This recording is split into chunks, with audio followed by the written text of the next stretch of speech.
খেলার খবর থেকে বিদেশের খেলার খবর নিয়ে এই মুহূর্তে আমি মৌসুমী রয়েছি আপনাদের সঙ্গে। শুরু করছি আপনাদের প্রিয় অনুষ্ঠান খেলা আর খেলা। ফুটবলের ডায়েরি নিবেদন করছে সংবাদ প্রতিদিন।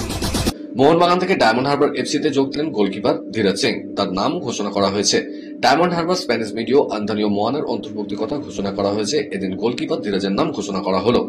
এই মরশুমে মির্জু মির্সাদের মতো আইএসএল খেলার অভিজ্ঞতা সম্পন্ন গোলকিপারকে দলে সই করিয়েছে ডায়মন্ড হারবার। তবে মরশুমের শুরু থেকেই মির্সাদকে খুব একটা আত্মবিশ্বাসী লাগেনি। সেক্ষেত্রে ধীরাজের যোগদান ডায়মন্ড হারবারের রক্ষণকে আরো আত্মবিশ্বাসী করে তুলল বলাই যায়। আই লিগে চ্যাম্পিয়ন হওয়ার লক্ষ্য নিয়ে এবার দল গঠন করেছে ডায়মন্ড হারবার এফসি। ডুরান্ড কাপও প্রথমবার খেলতে নেমে ফাইনালে পৌঁছে গিয়েছিল লুকা মায়াসেনরা। এছাড়া অসমে ও অয়েল ইন্ডিয়া কাপেও সেরা হয়েছে ডায়মন্ড হারবার এফসি। অবশেষে দলের সঙ্গে পুরোদমে অনুশীলন শুরু করে দিলেন সং ক্রেসপো। সুপার কাপের ডার্বিতে চোট পেয়েছিলেন তিনি। ছুটি কাটিয়ে ইস্টবেঙ্গল অনুশীলন শুরুর বেশ কিছুদিন পর তিনি দলের সঙ্গে যোগ দেন। তবে এতদিন শুধু ফিজিওর কাছেই সময় কাটাচ্ছিলেন। দেখা যাচ্ছে ইস্টবেঙ্গল কোচ অস্কার ব্রুজন যখন দু দলে ভাগ করে ম্যাচ খেলাচ্ছেন তখন দ্বিতীয় দলের হয়ে খেলছেন সল। এদিন ইস্টবেঙ্গল অনুশীলন করলো প্রায় ঘন্টা দেড়েক। তার মধ্যে শেষের কিছুক্ষণ বাদ দিয়ে পুরোদমে অনুশীলন করেছেন ইস্টবেঙ্গলের এই স্প্যানিশ মিডফিল্ডার। তাকে সেমিফাইনালে পেতে আশাবাদী ইস্টবেঙ্গল।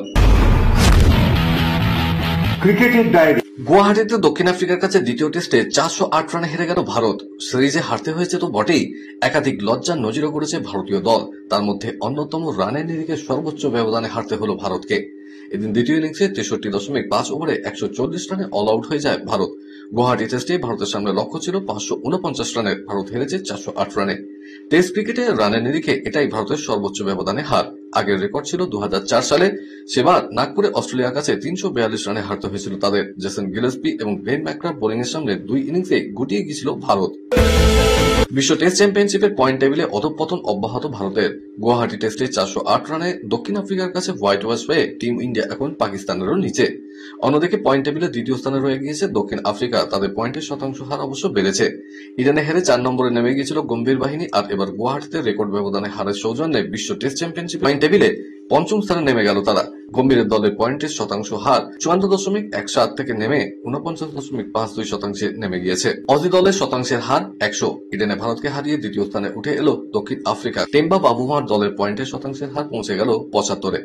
বিশ্ব টেস্ট চ্যাম্পিয়নশিপের নতুন সার্কেলের 4টি টেস্টে 3টিতেই জয় পেয়েছে প্রোটিয়ারা। তৃতীয় স্থানে শ্রীলঙ্কা। তারা 2টি টেস্টে 1টিতে জিতেছে, 1টিতে ড্র করেছে। লঙ্কা বাহিনীর পয়েন্টের শতাংশ 66.67। ভারতের হারে 4 নম্বরে উঠে এসেছে পাকিস্তান। তাদের শতাংশের হার 50। ভারতের পরে রয়েছে ইংল্যান্ড এবং বাংলাদেশ। 5টি টেস্টে সবকটা হেরে ওয়েস্ট ইন্ডিজ রয়েছে 8ম স্থানে। নিউজিল্যান্ড বিশ্ব টেস্ট চ্যাম্পিয়নশিপের নতুন চক্রে এখনো পর্যন্ত অভিযান শুরু করেনি। লন্ডন থেকে মুম্বাই চলে এলেন বিরাট কোহলি। লোকেশ রাহুলের নেতৃত্বে দক্ষিণ আফ্রিকার বিরুদ্ধে 3 ম্যাচের একদিনের সিরিজ খেলবেন প্রাক্তন অধিনায়ক।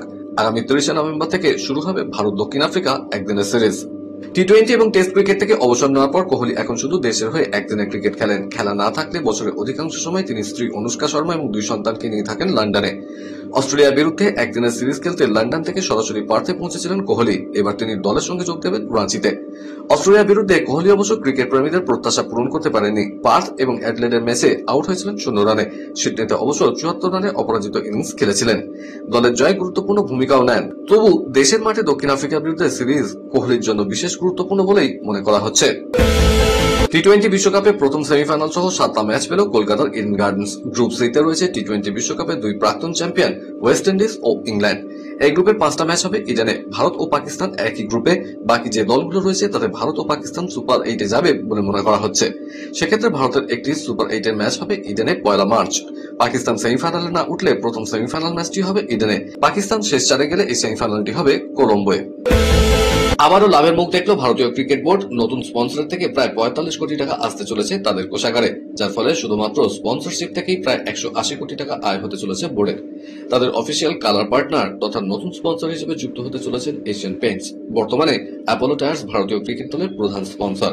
সেই জন্য বিসিসিআই কে প্রায় 579 কোটি টাকা দিচ্ছে ওই সংস্থা। এর পাশাপাশি আরো বেশ কিছু স্পন্সর থেকে বার্ষিক প্রায় 136 কোটি টাকা আয় হবে বোর্ডের। ভারতকে জোড়া বিশ্বকাপ জেতানো পুরস্কার। রোহিত শর্মাকে বেনজির সম্মান দিল জয়সায় আইসিসি। আসন্ন টি-20 বিশ্বকাপে ব্র্যান্ড অ্যাম্বাসাডর হলেন হিটম্যান। টি-20 থেকে অবসর নিল রোহিত। এখনো ভারতের হয়ে ওয়ানডে খেলছেন। এর আগে আর কোন সক্রিয় ক্রিকেটারকে এভাবে এত বড় টুর্নামেন্টের ব্র্যান্ড অ্যাম্বাসাডর ঘোষণা করা হয়নি। স্বাভাবিকভাবেই আপ্লুত রোহিত শর্মা। খেলার আরো খবর রয়েছে, কিন্তু এখন সময় একটা ছোট্ট ব্রেকের। ফিরছি ব্রেকের পর, সঙ্গে থাকুন।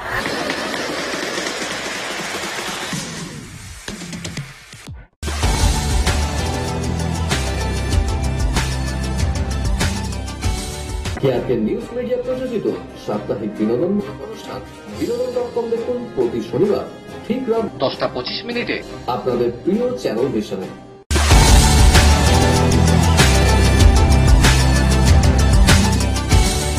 ব্রেকের পর আমি আবার হাজির খেলা আর খেলাতে। বিদেশের ডায়েরি। দীর্ঘ 12 বছর পর ম্যানচেস্টার ইউনাইটেডের ঘরের মাঠ ওল্ড ট্রাফোর্ডে জয় পেল এভারটন। ম্যানুকে 1-0 গোলে হারালো তারা। এদিন তাদের হয়ে জয়সূচক গোলটি করেন কিয়ারান ডিউসবেরি। খেলার 29 মিনিট নাগাদ এভারটনকে এগিয়ে চ্যাম্পিয়ন্স লিগের চতুর্থ রাউন্ডের শেষে লিগ টেবিলের শীর্ষে থাকা দুই দল বায়ার্ন মিউনিখ এবং আর্সেনাল আজ একে অপরের বিরুদ্ধে নামবে। খেলা হবে আর্সেনালের ঘরের মাঠ এমিরেটস স্টেডিয়ামে। সুতরাং গ্যালারির সিংহভাগ সমর্থন তাদের দিকেই থাকবে। ঘরোয়া লিগে দুরন্ত ছন্দে থাকা ইপিএল এর দলটা কঠিন বায়ার্নের বিরুদ্ধে সেই হোম অ্যাডভান্টেজ নিতে মরিয়া। অন্যদিকে আগের রাউন্ডে এই বায়ার্নের কাছে হেরেছিল গতবারের চ্যাম্পিয়ন পিএসজি। আজ একই সময় তারাও মাঠে নামবে। প্রতিপক্ষ টটেনহ্যাম। পার্ক ডে প্রিন্সেস স্টেডিয়ামে লুই এনরিকের দল জয় ফিরতে পারে কিনা তা সময়ই বলবে। তাদের প্রতিপক্ষ পিএসভি আইন্ডোভেন। ইপিএল এর শেষ দু ম্যাচেই পরাজিত মোহাম্মদ সালাহরা। মানসিকভাবে পিছিয়ে থাকায় আজ চ্যাম্পিয়ন্স লিগে তাদের কঠিন লড়াই। না জিতলে দলের উপর চাপ যে আরো বাড়বে তা বলাই বাহুল্য। আজ খেলা রয়েছে আটলেটিকো মাদ্রিদ ও ইন্টার মিলানেরও। প্রতিযোগিতার শেষ ম্যাচে জিতে দুদলেই বেশ উজ্জীবিত। আগামী 27 নভেম্বর দিল্লিতে অনুষ্ঠিত হবে WPL বা নারী IPL এর নিলাম, যেখানে থাকবেন 83 জন বিদেশি ক্রিকেটার। এই তালিকায় আছেন 3 জন বাংলাদেশি ক্রিকেটারও। সর্বশেষ মহিলাদের ওয়ানডে বিশ্বকাপে পারফরমেন্সের সুবাদে সংক্ষিপ্ত এই তালিকায় জায়গা করে নিয়েছেন পেসার মারুফা আক্তার, অলরাউন্ডার স্বর্ণা আক্তার এবং স্পিনার রাবেয়া খান। মহিলাদের ওয়ার্ল্ড কাপে বিশ্বকাপে দুর্দান্ত পারফর্ম করা বাংলাদেশি পেসার মারুফার ভিত্তিমূল্য ধরা হয়েছে 30 লক্ষ টাকা। 87তম ক্রিকেটার হিসেবে 15 নম্বর সেটে আছেন তিনি, যা পেস বোলারদের 2 নম্বর সেট। শেষ রক্ষা হলো না। রোমানিয়ায় বিশ্ব যুব টেবিল টেনিস চ্যাম্পিয়নশিপে অনূর্ধ্ব 19 ছেলেদের টিম ইভেন্টে ফাইনালে হেরে গেল ভারত। জাপানের কাছে 0-3 ব্যবধানে হারার ফলে রূপো নিয়ে সন্তুষ্ট থাকতে হচ্ছে এদেশের তরুণ প্যাটলারদের। রানার্স দলে বাংলার অঙ্কুর ভট্টাচার্য ও পুনীত বিশ্বাসের সঙ্গে ছিলেন পিবি অভিনব এবং প্রিয়ানুজ ভট্টাচার্য। এর মধ্যে পুনীত খেলার সুযোগই পাননি। এদিন ফাইনালে 3টে রাবারে নামেন অঙ্কুর, অভিনব এবং প্রিয়ানুজ। প্রথম ম্যাচে অঙ্কুর মুখোমুখি হন জাপানের রিউসেই কাওয়াকামির। প্রথম এবং তৃতীয় গেমে লড়াই করে যেতেন এই বঙ্গ প্যাটলার, তবে দ্বিতীয় এবং চতুর্থ গেমে সেভাবে দাঁড়াতেই পারেননি। পঞ্চম গেমে একটা সময় 7-3 ব্যবধানে এগিয়ে থেকেও হেরে যান অঙ্কুর। শীতের শুরুতেই কলকাতার জমজমাট টি-20 ক্রিকেটে প্রতিযোগিতার অন্যতম সেরা আকর্ষণ বৈভব সূর্যবংশী। বিহারের কিশোর ব্যাটার। কলকাতায় থাকবে বেশ কয়েকদিন। সৈয়দ মুস্তাক আলী ট্রফির এলিট গ্রুপ বির ম্যাচগুলোকে আয়োজক সিএবি। কিছু ম্যাচ হবে ইডেন গার্ডেন্সে। কয়েকটি সল্ট লেকের যাদবপুর বিশ্ববিদ্যালয় মাঠে। প্রতিযোগিতার গ্রুপ বিতে রয়েছে বিহার। দলের সঙ্গে আসবে সূর্যবংশীও। কলকাতার মাঠে তার খেলার একরকম নিশ্চিত, কারণ 14 বছরের সূর্যবংশী বিহারের সহ অধিনায়ক। বিশ্বকাপের প্রথম ম্যাচ থেকেই হয়তো দেখা যাবে ক্রিস্টিয়ানো রোনাল্ডোকে। সম্প্রতি আয়ারল্যান্ড ম্যাচে সরাসরি লাল কার্ড দেখে 3 ম্যাচ নির্বাসিত হয়েছেন তিনি। খেলেননি আর্মেনিয়া ম্যাচ, তবে আগামী 1 বছরে এমন আচরণ ফের করলে 2 ম্যাচের নির্বাচন তখন কার্যকর করা হবে।